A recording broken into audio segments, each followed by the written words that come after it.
समझने की कोशिश करना। आज के समय में पूर्व के समय में बहुत अंतर है। पहले जंगलों में भोलेनाथ जी शिवलिंग, अब तो घर घर में है महाराज। यहाँ दूध डालो वहीं देखो सीधा नाली में बह रहा है, पीछे जा कोई मतलब भी नहीं है आप लोगों को, बह रहा है तो बहने दो। हमने तो शिव जी पे डाला था, अब शिव जी अब कहीं भी डालते हैं, उसे क्या मतलब है। अरे भैया हद हो गई। आप किसी को रोटी खिला रहे हो, कम से कम ये तो देख लो कि वो रोटी खाने का पात्र है कि नहीं, वो खा भी रहा है कि फैला रहा है। अन्न का अपमान तो तुम्हारा होगा। अरे एक गाय ने अपनी आत्मा को सींच कर अपने बच्चे के लिए अपने शरीर से दूध को पैदा किया, अब वो अपने बच्चे को ना पिला के तेरे बच्चे को पिला रही है। उसके बावजूद भी तुम अपने ही सामने उस दूध को शिवलिंग पे डालकर उसको नष्ट कर रहे हैं। बोले महाराज क्या करें, क्या भोलेनाथ जी को दूध अर्पण ना करें? बोले बिल्कुल करो, बिल्कुल करो, यदि आपने बोल रखा है तो। और बोल नहीं रखा है तो कोई दूध डालने की आवश्यकता नहीं है। और बोल रखा है कि महाराज हमने थोड़ा सा बोल रखा है, हमें दूध अर्पण करना है, एक ढक्कन लो, एक चम्मच लो, एक कटोरी लो और दूध शिवलिंग पर चढ़ाओ। और जितना आपने बोल रखा है वो आपके बरेली में फुटपाथ पर सो रहे जो भिखारी है ना, उनको जाकर उस दूध को वितरण कर दो, भोलेनाथ ज्यादा प्रसन्न हो जाएंगे। धर्म प्रोज्जित, उज्जवल धर्म इसी को कहते हैं। धर्म प्रोज्जित कैतवोत्र परमो निर्मत्सरा नाम सताम। भोलेनाथ कभी नहीं कहते कि तू मेरे ऊपर जल की बरसात कर, और तुम यदि चढ़ा भी देते हो तो उससे भोलेनाथ के ऊपर कोई ज्यादा विशेष फर्क नहीं पड़ता है, क्योंकि आप जो भी चढ़ाने के लिए जा रहे हैं भोलेनाथ स्वयं हंसते हैं, मुस्कुराते हैं। बोले आ गया भगत, एक लोटा जल लेके आया, मेरी खोपड़ी पर डालेगा, देखो, क्योंकि रोज का नियम है। खोपड़ी पर डाला, भोलेनाथ प्रसन्न, फिर हाथ जोड़ के हे भोलेनाथ मैंने आपको एक लोटा जल चढ़ाया है। भोलेनाथ अंदर ही सोचते हैं अब देखो भिखारी बनेगा एक नंबर का, एक लोटा जल में 1 करोड़ रुपए की प्रॉपर्टी मांगेगा। क्या वो जानता नहीं है कि आपके मन में क्या चल रहा है, किस स्वार्थ से आप भोलेनाथ जी को जल चढ़ा रहे हो? वो सब जानते हैं, लेकिन वो भी मुस्कुराते हैं। लेकिन भोलेनाथ क्या कहना चाहते हैं यदि हमने उसके हृदय की भी जान ली तभी। भाई प्रेम किसको कहते हैं कि आप सामने वाले के हृदय को जान जाओ कि उसके हृदय में क्या चल रहा है, उसी को। पति पत्नी में प्रेम होता है, जब यदि आपस में वो आपसी हृदय को नहीं जानेंगे तो वो प्रेम प्रस्फुटित हो ही नहीं सकता है, फिर तो झगड़े ही होंगे। अब पति मेहमान आया है, अब पति इशारा कर रहा है, अब पत्नी समझ नहीं रही है, समझ ही नहीं रही, तीसरा फिर इशारा, अरे क्या चाहिए मुंह से ही बोल दो। अरे देवी मेहमान आए, एक लोटा जल ही लिया, पानी पिला दे महाराज, तेरे हाथ जोड़ू। इतना इशारा कर रहा हूं तो भी नहीं समझ रही। अब बता, जो समझ ही नहीं सकती है कहां का प्रेम है। प्रभु श्री राम और जानकी जी में प्रेम था, ऐसा प्रेम कि राम जी के मस्तिष्क में क्या चल रहा है वो तुरंत पढ़कर उनकी सेवा कर देती।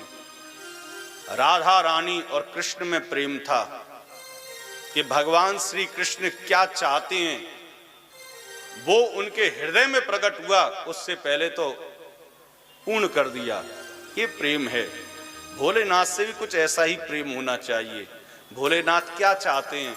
बोले भोलेनाथ कहते हैं जिस गंगा जल को तू मेरी खोपड़ी पर डाल रहा है ना, ये गंगा जल तो मैंने ही प्रकट किया है। मेरी ही जटाओं में गंगा मैया बहती है, मेरी ही जटाओं से निकलकर पृथ्वी पर दौड़ रही है। तू मेरा ही जल मेरी खोपड़ी पर डालकर तू मुझे रिझाने आया है। अरे थोड़ा सा परिवर्तन कर दे तो मैं सत्य कहता हूं, मैं गंगा मैया को अपने शीश पर धारण करता हूं, परंतु गंगा मैया बिना मेरी आज्ञा के पृथ्वी पर भी नहीं आ सकती। लेकिन तू ये चाहे तो बहुत कुछ हो सकता है।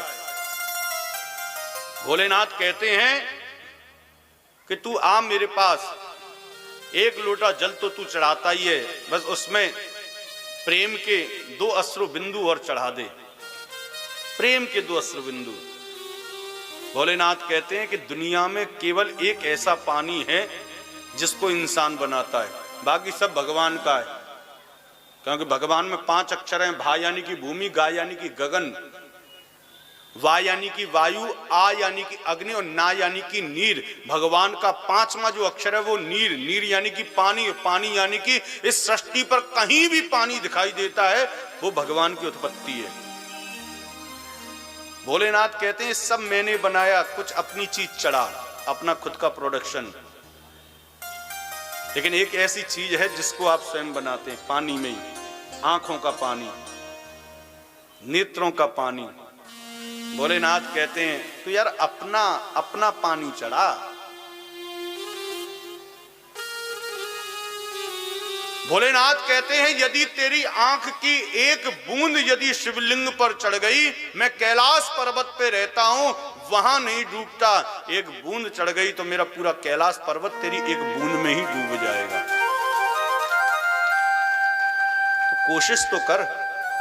धर्म प्रोज्जित कैतवोत्र परमो निर्मत्सराणाम सताम वैद्यम वास्तव मत्र वस्तु शिवदम तापत्रयोन्मूलनम श्रीमद्भागवते महामुनिकृते किंबा परैरीश्वर सद्यो हृदय वरुद्धित कृतिभिः शुश्रूषुभिस्तक्षणात्। हा, कितनी सुंदर लाइन है। सद्यो हृदय वरुद्धित कृतिभिः शुश्रूषुभिस्तक्षणात्।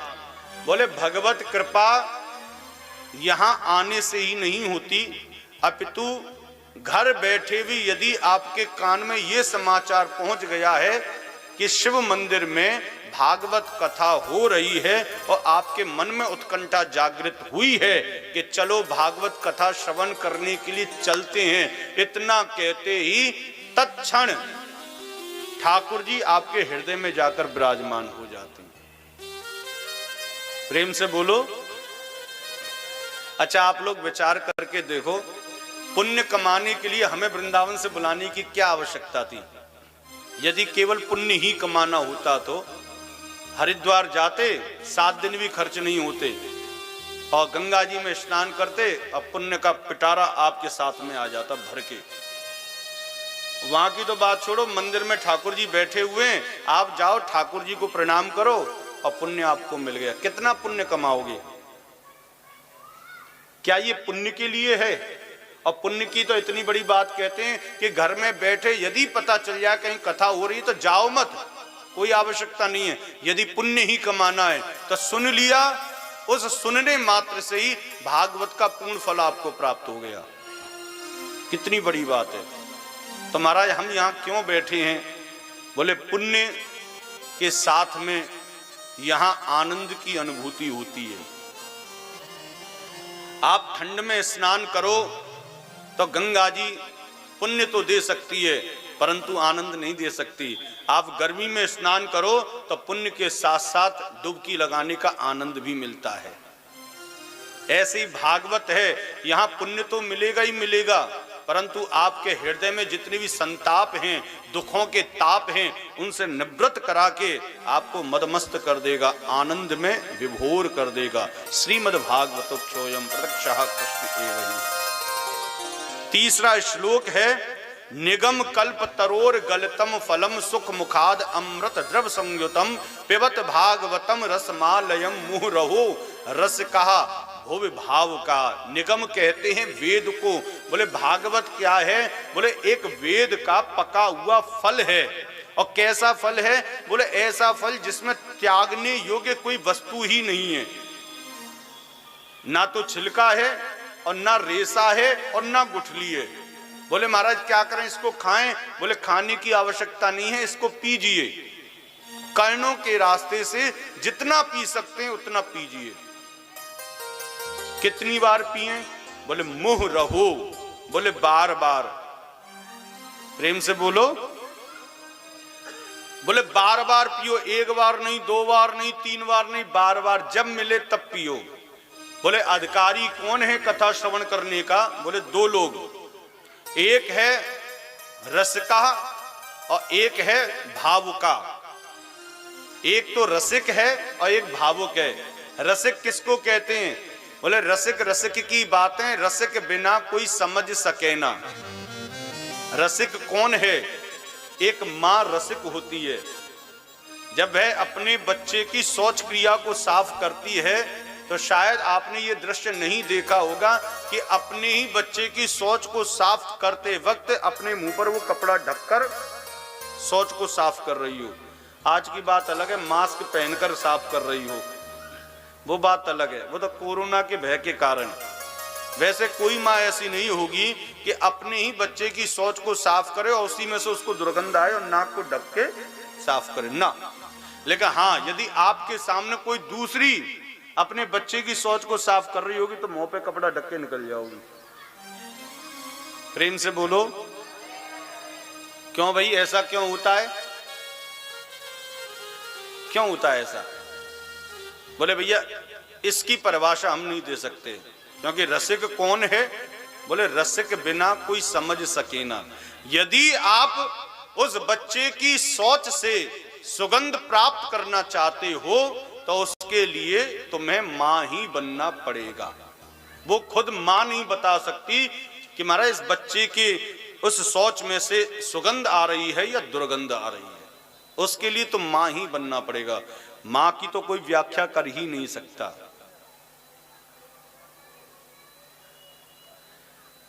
दूसरा है भावुक।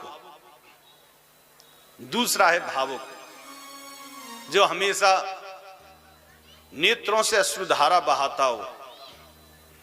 खुशी की भी बात है तो भी अश्रुधारा निकल जाए। कथा सुन रहा है बैठे बैठे, महाराज पता नहीं क्या हो गया, आंसू भरी आए और टपकना प्रारंभ हो गया। वो भावुक है, वो हृदय से ठाकुर जी की कथा सुन रहा है। तो दो ही कथा को सुन सकते हैं, एक है रसिक और एक है भावुक।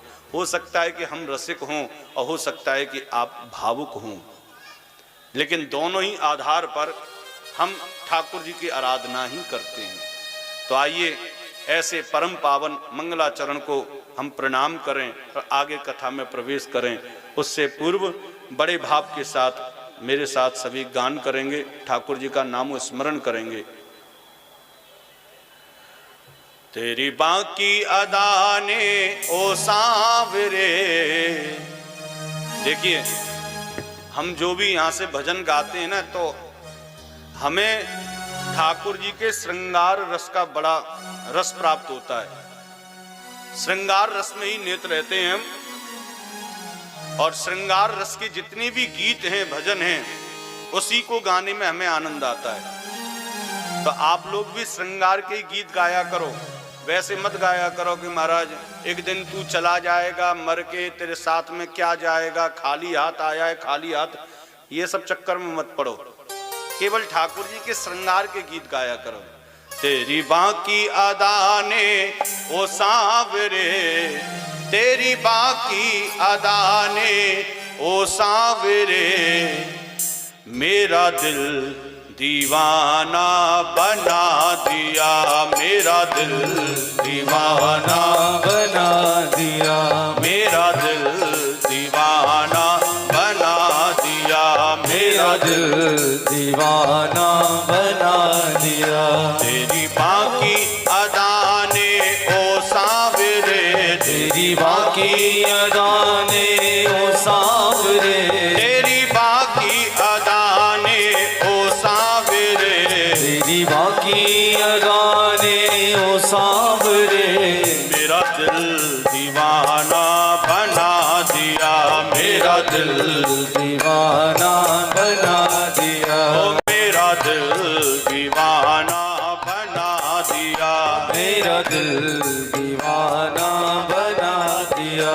तेरा टेढ़ा मुकुट तेरी तिरछी अदा, तेरा टेढ़ा मुकुट तेरी तिरछी अदा, तेरा टेढ़ा मुकुट तेरी तिरछी अदा, तेरा टेढ़ा मुकुट तेरी तिरछी अदा, तूने हमें भी आशिक बना दिया, तूने हमें भी आशिक बना दिया, तूने हमें भी आशिक बना दिया, तूने हमें भी आशिक बना दिया।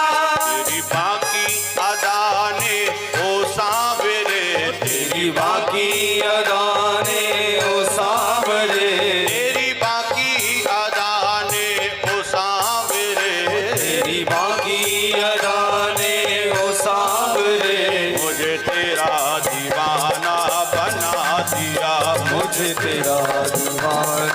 बना दिया, मुझे तेरा दीवाना बना दिया, मुझे तेरा दीवाना बना। श्री राधे।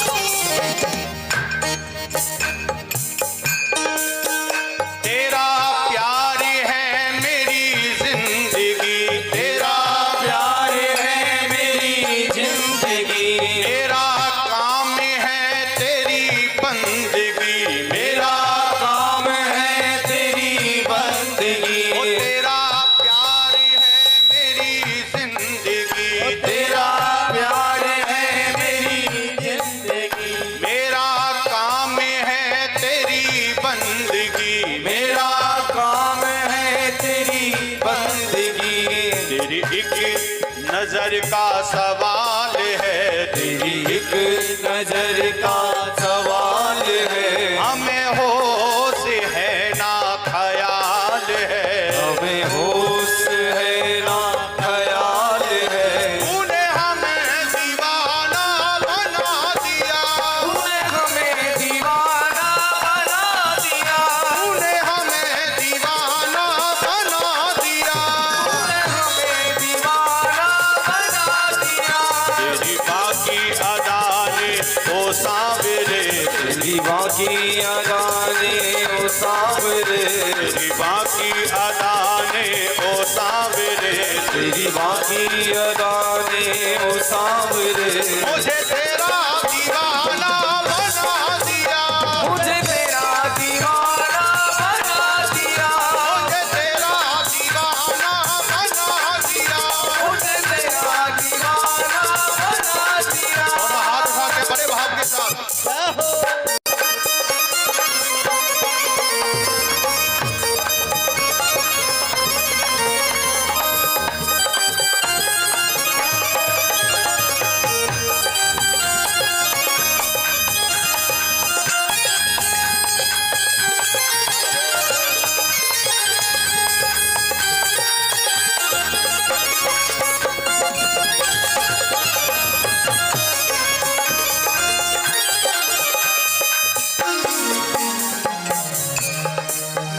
मेरे दिल में तू ही तू बसा, मेरे दिल में तू ही तू बसा, मेरे दिल में तू ही तू बसा, मेरे दिल में तू ही तू बसा।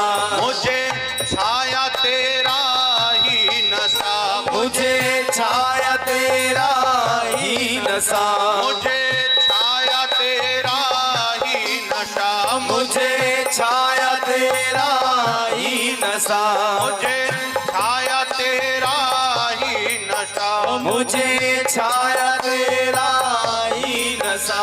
तेरा जादू सब पे सवार है, तेरा जादू सब पे सवार है, मुझे चैन है ना करार है, मुझे चैन है ना करार है। तूने हमें भी कायल बना दिया, तूने हमें भी कायल बना दिया, तूने हमें भी कायल बना दिया, तूने हमें भी कायल बना दिया।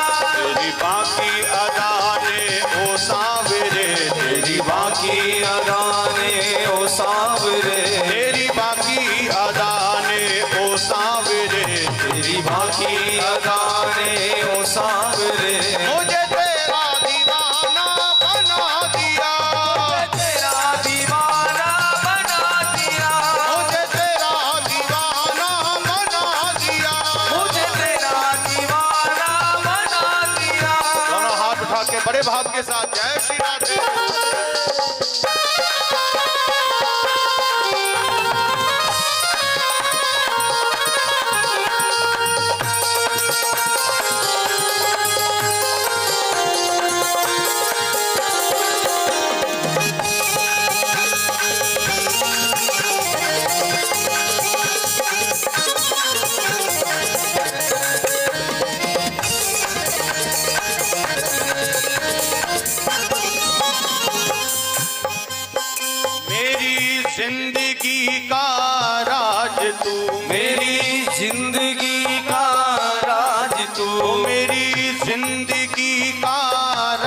तू, मेरी जिंदगी का राज तू, मेरी हर खुशी का राज तू, मेरी हर खुशी का राज तू, मेरी हर खुशी का राज तू, मेरी हर खुशी का राज तू।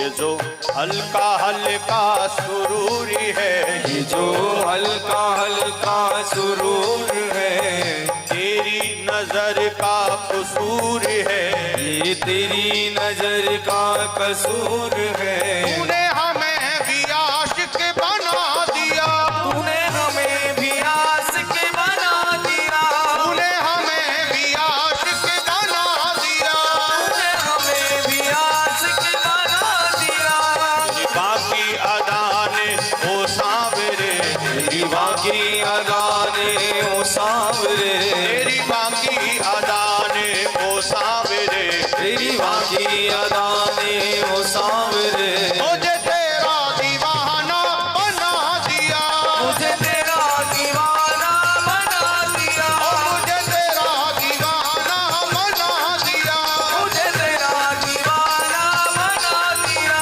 तेरा टेढ़ा मुकुट तेरी टेढ़ी अदा, तेरा टेढ़ा मुकुट तेरी टेढ़ी अदा, तेरा टेढ़ा मुकुट तेरी टेढ़ी अदा, तेरा टेढ़ा मुकुट तेरी टेढ़ी अदा। तूने हमें भी आशिक बना दिया, तूने हमें भी आशिक बना दिया, तूने हमें भी आशिक बना दिया, तूने हमें भी आशिक बना दिया, तूने हमें दीवाना बना दिया, तूने हमें दीवाना बना दिया, तूने हमें दीवाना बना दिया, तूने हमें भी आशिक बना दिया, तूने हमें भी आशिक बना दिया, तूने हमें दीवाना बना दिया, तूने हमें दीवाना बना दिया, तूने हमें दीवाना बना दिया। तूने हमें दीवाना बना दिया। जय जय श्री राधे, जय जय श्री राधे। बोलिए सद्गुरुदेव भगवान की